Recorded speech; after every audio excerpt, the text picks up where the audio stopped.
మండల పార్టీ అధ్యక్షుడి నియామకం బీజేపీ అగ్రనేతల మధ్య చిచ్చురేపుతుందట. కరీంనగర్ జిల్లాలో ఆయన గారి నియోజకవర్గంలో తన మనుషులకి పార్టీ పదవులు ఇవ్వకపోవడంతో ఆ నాయకుడు రగిలిపోతున్నాడట. ఇప్పుడు ఈ పంచాయతీ కాస్త పార్టీ అధిష్టానం వద్దకు వెళ్లిందన్న ప్రచారం కరీంనగర్ జిల్లాలో హాట్ టాపిక్ గా మారింది. దానిపై హస్తినలోనే తేల్చుకోవడానికి ఆ నాయకుల వర్గాలు సిద్ధమవుతున్నాయట. ఇంతకీ ఎవరా నాయకులు, ఏంటా పంచాయతీ?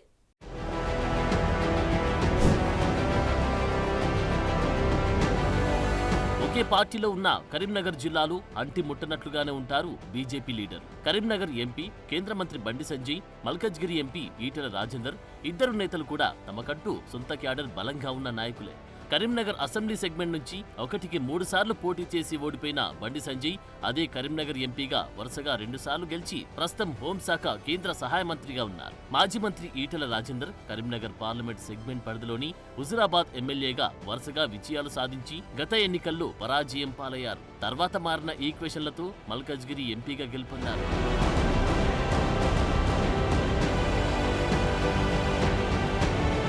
ఆ ఇద్దరు కరీంనగర్ పార్లమెంటు నియోజకవర్గానికి చెందిన నాయకులే. అయినా ఏనాడు కలిసి పార్టీ సమావేశాల్లో పాల్గొన్నది లేదు. తాజాగా బండి సంజయ్, ఈటెల రాజేందర్ల మధ్య కొత్త పంచాయతీ చిచ్చురేపుతోంది. హుజురాబాద్ నియోజకవర్గంలో బండి సంజయ్ పెత్తనం ఏంటని ఈటెల రాజేందర్, నా పార్లమెంట్ సెగ్మెంట్లు ఈటెల రాజేందర్ జోక్యమేందని బండి సంజయ్ అధిష్టానానికి ఫిర్యాదులు చేశారన్న గుసగుసలు వినబడుతున్నాయి. చివరికి అధిష్టానం కూడా జోక్యం చేసుకుని ఎవరి పార్లమెంట్ పరిధిలో వారే బాస్ అని, ఒకరి సెగ్మెంట్లో ఒకరు జోక్యం చేసుకోవద్దని సూచించింది అంటున్నారు.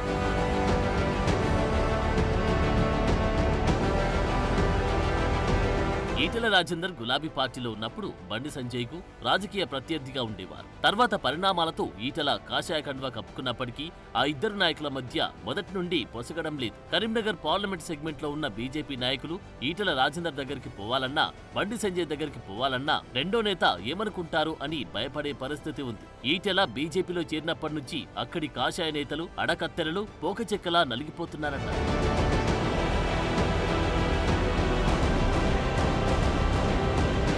అయితే ఇప్పుడు వారిద్దరి మధ్య పార్టీ మండలాధ్యక్షులు, కమిటీల నియామకం మరో చిచ్చుని రగిలించింది. సంస్థాగత ఎన్నికల్లో భాగంగా ఇటీవల అన్ని మండలాలు, జిల్లాలకి బీజేపీ కమిటీలను నియమించింది. కరీంనగర్ పార్లమెంటు పరిధిలోని అన్ని మండలాలకు మండలాధ్యక్షుల్ని నియమిస్తూ 2 రోజుల క్రితం ప్రకటన జారీ చేశారు. హుజురాబాద్ నియోజకవర్గంలోని కమలాపూర్, వీనవంక, ఇల్లందకుంట, హుజురాబాద్, జమ్మికుంట మండలాలకు బీజేపీ అధ్యక్షులను నియమించారు.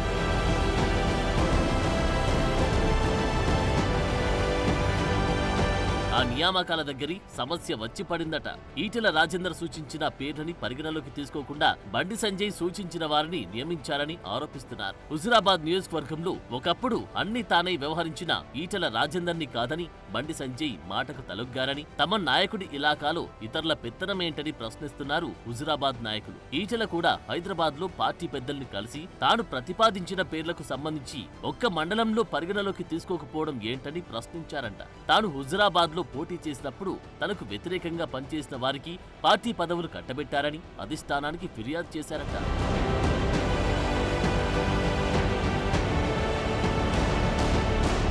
ఇక ఈటెల అనుచరులు కూడా తాజా నియామకాల్ని జీర్ణించుకోలేకపోతున్నారు. తమ నాయకుడి ఓటమికి కారకులైన వారికి పదవులా అంటూ సోషల్ మీడియాలో పోస్టులు పెడుతున్నారు. హుజురాబాద్ నియోజకవర్గంలోని అన్ని మండలాల్లో ఏకంగా ఇదే విషయాన్ని ప్రస్తావిస్తూ మీడియా సమావేశాలు నిర్వహించి నిరసనలు వ్యక్తం చేస్తున్నారు. ఈ రోజు కమలాపూర్ మండల లోపల భారతీయ జనతా పార్టీ కమలాపూర్ మండల ప్రెసిడెంట్ ఎన్నిక జరిగిందనేది మాకు ఊహాగానాల ద్వారా మాకు తెలిసింది. అది నిజమా అబద్ధమా అనేది ఇంకా మాకు పూర్తి స్థాయిలో తెలియలేదు. కాకపోతే ఏంది అని అంటే, కమలాపూర్ మండల లోపల భారతీయ జనతా పార్టీ మండల ప్రెసిడెంట్ కావాలంటే శక్తి కేంద్ర ఇన్ఛార్జి బూత్ కమిటీ ఒక సిస్టమ్ ఉంది.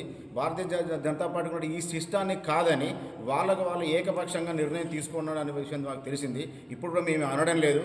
కంపల్సరీ కావాల్సింది ఏంది అని అంటే, ఇక్కడ ఉన్నటువంటి అందరి ప్రజాప్రతినిధులు కావచ్చు, భారతీయ జనతా పార్టీకి సంబంధించినటువంటి శక్తి కేంద్రాలు కావచ్చు, బూత్ కమిటీ వాళ్ళందరి నిర్ణయం మేరకు మాత్రమే కంపల్సరీ ప్రెసిడెంట్ ఎన్నిక కావాలి. లేకుంటే మాత్రం పరిస్థితి బాగా ఉండదనే ఉద్దేశంతో ఈ విధంగా విన్నవించి జిల్లా కమిటీకి, రాష్ట్ర కమిటీకి తెలియజేస్తున్నాం. హుజురాబాద్ నియోజకవర్గం అనగానే తక్కువ గుర్తుకు వచ్చే పేరు ఈటెల రాజేందర్. ఇక్కడ 2004 నుండి గత అసెంబ్లీ ఎన్నికల వరకు పలుమార్లు గెలుపొందారు ఈటెల రాజేందర్. 2021లో కేసీఆర్ తో విభేదించి ఎమ్మెల్యే పదవికి రాజీనామా చేసి బీజేపీ పార్టీలో చేరారు. ఉప ఎన్నికల్లో బీజేపీ అభ్యర్థిగా భారీ మెజార్టీతో గెలుపొందారు. 2023 సాధారణ ఎన్నికల్లో హుజురాబాద్, గజ్వెల్లలో పోటీ చేసిన ఈటెల 2 చోట్ల ఓడిపోయారు. తర్వాత జరిగిన పార్లమెంటు ఎన్నికల్లో మల్కాజ్గిరి నుండి ఎంపీగా గెలుపొందారు. రాష్ట్ర బీజేపీ అధ్యక్షుడి పదవి కోసం ఈటెల ఇప్పుడు గట్టి ప్రయత్నాలు చేస్తున్నారు.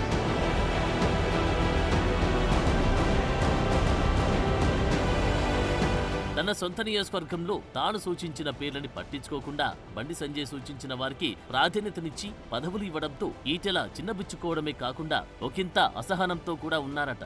అది అలా ఉంటే ఈటెల అనుచరులు కూడా ఏకంగా ప్రెస్ మీట్లు పెట్టి కౌంటర్ అటాక్ చేస్తూ సోషల్ మీడియాలో తమకు అన్యాయం జరిగిందని పోస్టులు పెట్టేస్తున్నారు. బూత్ స్థాయి కమిటీలే పూర్తి కాలేదు. క్రియాశీలక అభ్యర్థుల అభిప్రాయాలను కనీసం తీసుకోకుండానే బండి సంజయ్ సూచించిన వారిని ఎలా నియమిస్తారని ప్రశ్నిస్తున్నారు. భారతీయ జనతా పార్టీ రాష్ట్ర వ్యాప్తంగా సంస్థాగత ఎన్నికల ప్రక్రియలో భాగంగా మండల అధ్యక్షుల ఎన్నిక కూడా నిర్వహించడం జరుగుతుంది. కరీంనగర్ పార్లమెంటు పరిధిలో, ముఖ్యంగా హుజురాబాద్ అసెంబ్లీ నియోజకవర్గ పరిధిలో కూడా మండల అధ్యక్షుల ఎన్నిక నిర్వహించడం జరుగుతుంది. కానీ ఈ సంస్థాగత ఎన్నికల ప్రక్రియలో భాగంగా తప్పకుండా బూత్ అధ్యక్షులు కానీ, క్రియాశీల సభ్యులు కానీ, సీనియర్ నాయకులు కానీ, ప్రజాప్రతినిధులు కానీ అభిప్రాయం సేకరణ జరగాలి. కానీ కమలాపూర్ మండలంలో ఏ ఒక్క బూత్ అధ్యక్షుని కానీ, శక్తి కేంద్రం ఇన్ఛార్జిని కానీ, ప్రజాప్రతినిధిని కానీ, సీనియర్ నాయకుడిని కానీ అభిప్రాయం తీసుకోకుండా వాళ్ళు జిల్లా పార్టీ వాళ్లకు ఇష్టం ఉన్నటువంటి వ్యక్తిని ఎన్నుకునేటువంటి అవకాశం ఉందని మాకు సమాచారం అందింది. మేము జిల్లా నాయకత్వానికి కానీ, రాష్ట్ర నాయకత్వానికి కానీ విన్నవించేది ఏంటంటే, మీరు తప్పకుండా ఈ మండలానికి వచ్చి అభిప్రాయ సేకరణ చేసి అధ్యక్షుడిని ఎన్నుకోవాల్సిందిగా కోరుతున్నాం.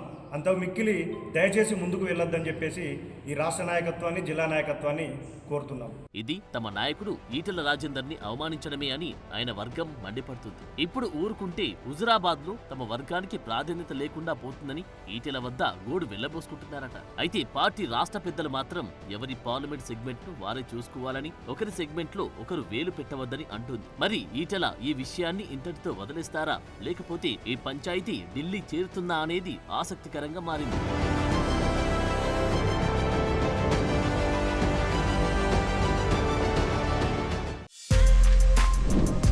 For more videos like this, subscribe Big TV channel.